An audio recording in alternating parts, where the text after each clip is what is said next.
नमस्कार दोस्तों, मैं विनोद भगत।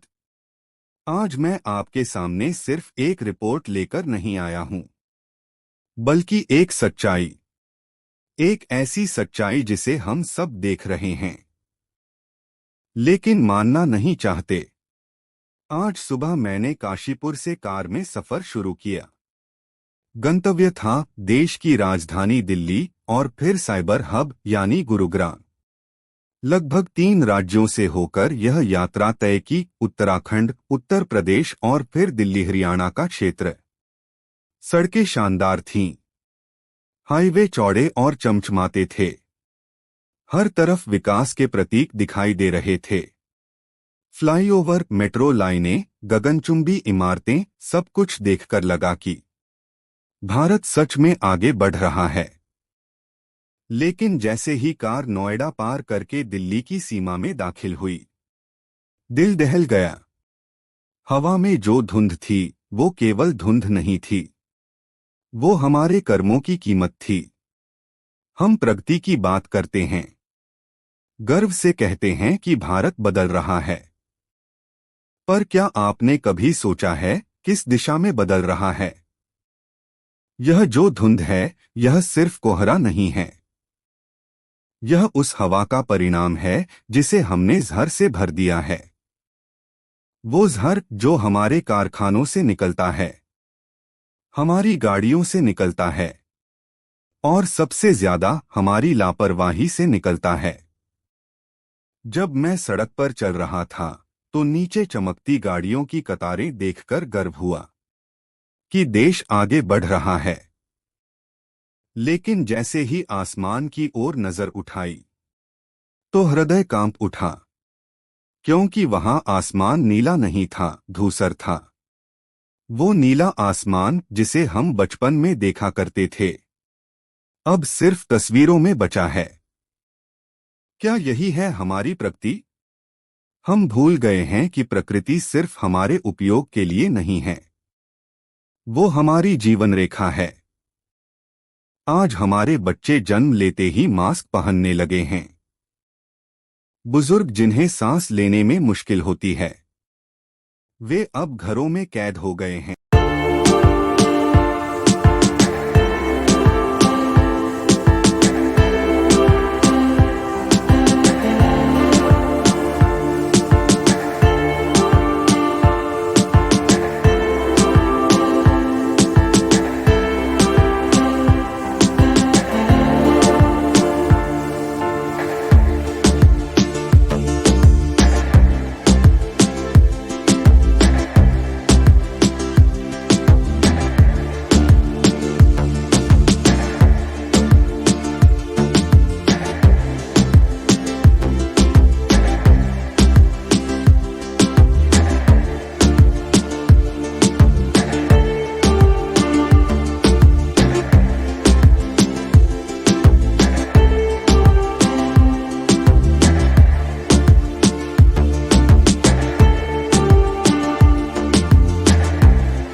दिल्ली एनसीआर की हवा दुनिया के सबसे प्रदूषित शहरों में गिनी जाती है।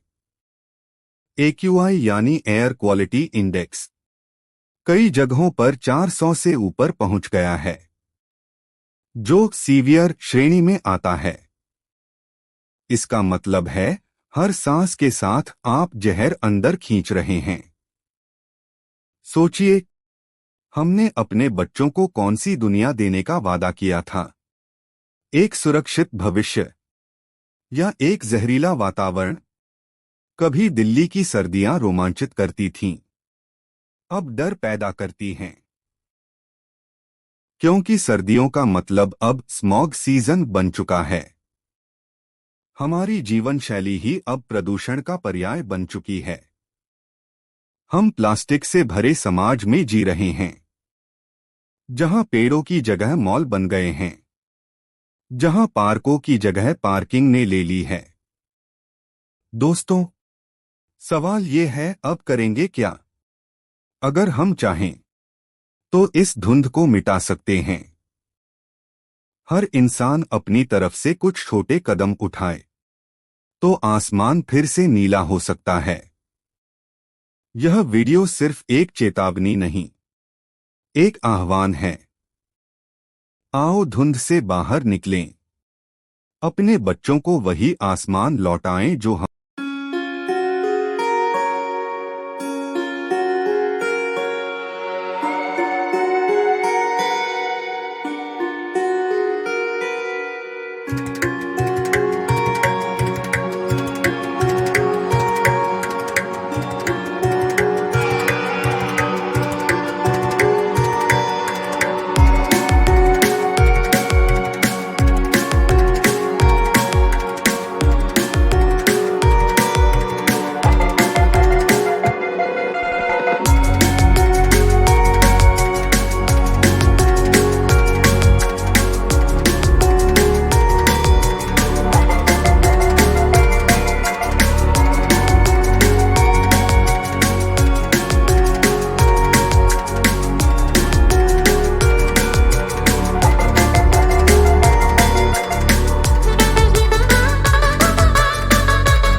दिल्ली की सर्दियां रोमांचित करती थीं, अब डर पैदा करती हैं। क्योंकि सर्दियों का मतलब अब स्मॉग सीजन बन चुका है। हमारी जीवन शैली ही अब प्रदूषण का पर्याय बन चुकी है।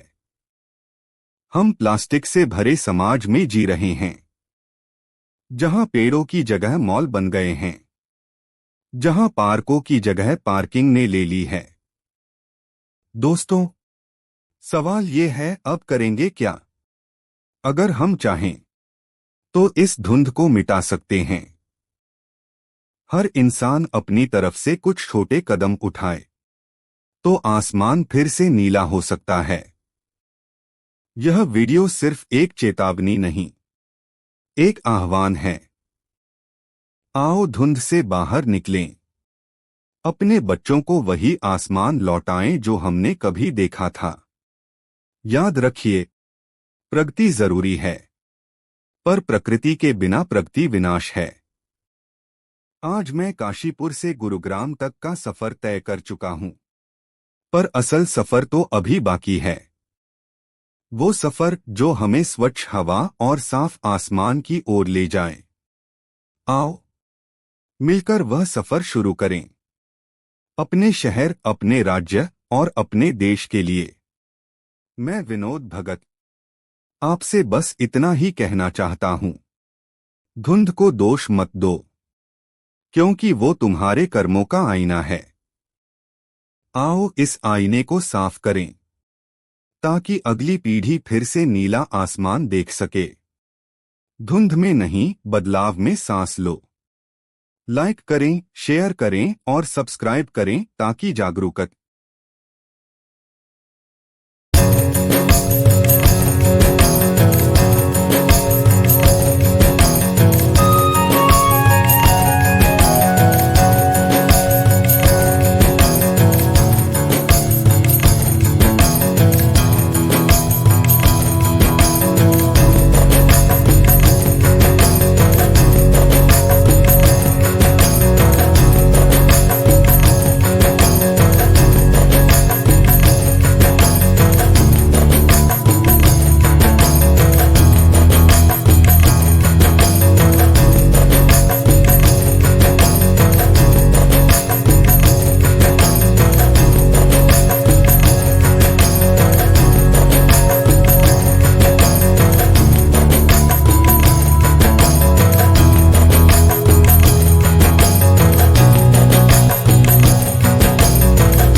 और जैसे जैसे हम गुरुग्राम की ओर बढ़ते गए, हमको प्रदूषण की वो भयानक सच्चाई आसमान में नज़र आई, जिसे देखकर हर किसी का दिल कांप उठेगा।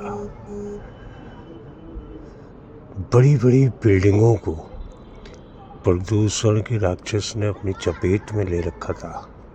यहाँ तक कि गगनचुंबी जो इमारतें इंसान ने खड़ी की थी, उन इमारतों का कहीं नामो निशान नज़र नहीं आ रहा था, क्योंकि प्रदूषण की चादर उन इमारतों को अपना ग्रास बना चुकी थी।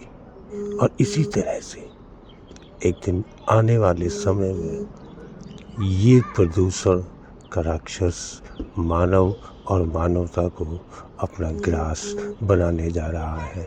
चेत जाओ, अभी चेत जाओ, अभी समय है, वरना फिर पछताने से कुछ नहीं होगा।